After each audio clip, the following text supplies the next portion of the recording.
We see satellites as just data points, tools to collect data, or like an entire infrastructure that is made for collection of data. So we look at direct climate data, so everything from greenhouse gases in the atmosphere all the way to looking at where different carbon sources are actually going, especially for carbon sequestration, looking at entire masses of forests, entire masses of seaweeds.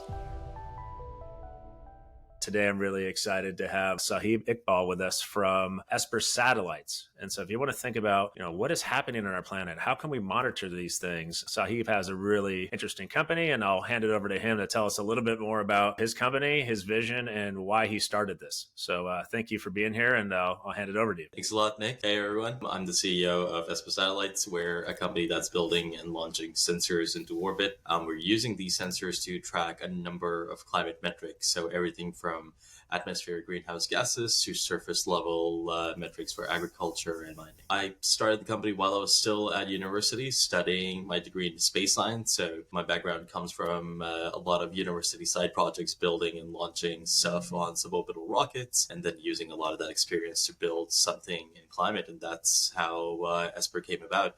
I wanted to build something in space, and I also still wanted to have a positive impact through my skill sets on climate.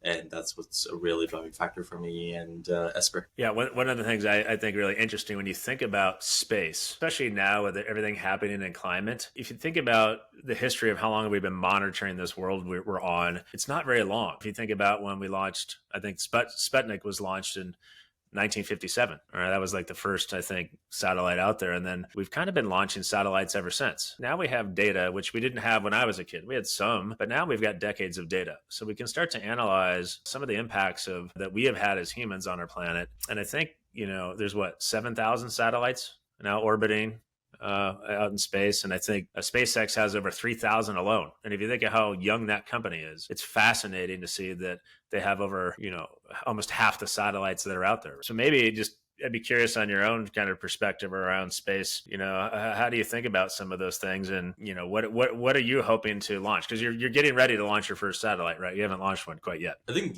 space is of course, like space is cool. That's something that really attracts a lot of people, with everything from, the first moon landing all the way to the space shuttle program.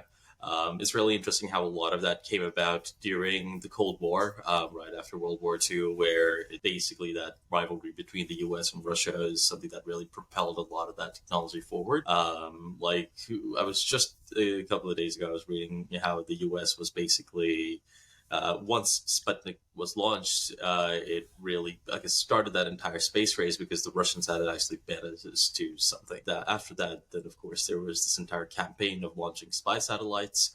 Now these were really cool satellites in the sense that these were satellites with still film cameras on them. The satellite would, have this entire roll of film. It would be capturing all of this information while it's actually up there, looking at sites over Russia. And once the satellite re-enters its orbit and burns up, you would actually have to go out and find that roll of film wherever it's landed on the Earth and actually retrieve a lot of that information. So that was basically where everything started in the space or that satellite industry, because that initial rivalries really was propelled everything from propulsion technologies to all the other sustaining technologies around that once we got into hypersonic programs. Remember the SR-71, which we don't have anymore? I mean, that all came about in that era, and that was exactly the thought behind it was we can move. I forgot how fast that plane moves, but it's kind of ridiculously quick. Exactly. I think it's still one of the fastest technology moving aircrafts. Yeah, I heard that maybe we're finally going to bring back the Concorde, but I'll believe it when I see it. That would sure be nice. People working on it. So maybe digging a little, deeper into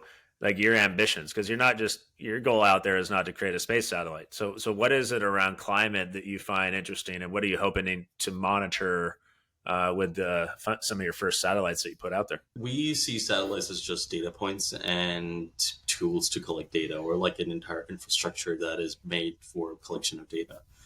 With our satellites, we're specifically looking at the three industries. So we look at direct climate data, so everything from greenhouse gases in the atmosphere, all the way to looking at where the carbon sources are actually going, especially for carbon sequestration, looking at entire masses of forests, entire masses of seaweed on coasts, because seaweed is actually a really good sink of carbon dioxide. Another second thing that we look at is more on the mining side. So mining is a little bit controversial because a lot of people know so that mining has a huge environmental impact. When you're basically digging a material, you're really disrupting the ecosystem around that while also causing a huge carbon footprint. See mining to still be a very important industry as we have more green technologies come about, especially with critical minerals. So these are minerals like lithium, cobalt, gold, stuff that goes into our batteries, stuff that goes into our electronics, and that's necessary for us to transition into other types of green tech, whether it be solar panels or having electric cars on the road. And we want to be playing in that area where we're looking to provide the best data we can to make that entire industry as sustainable as possible by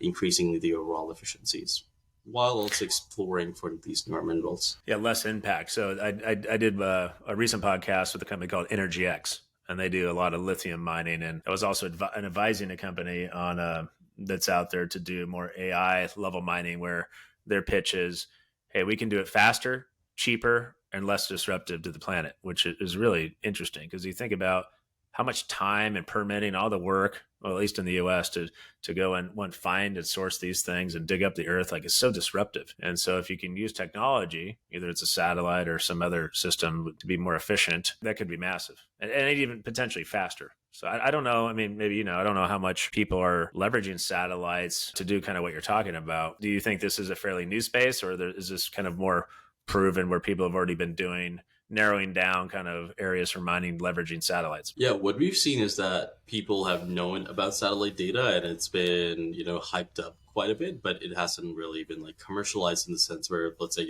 every mining company in the world is using satellite data, or every, agricultural company or every person who's looking to track climate data is using satellite data.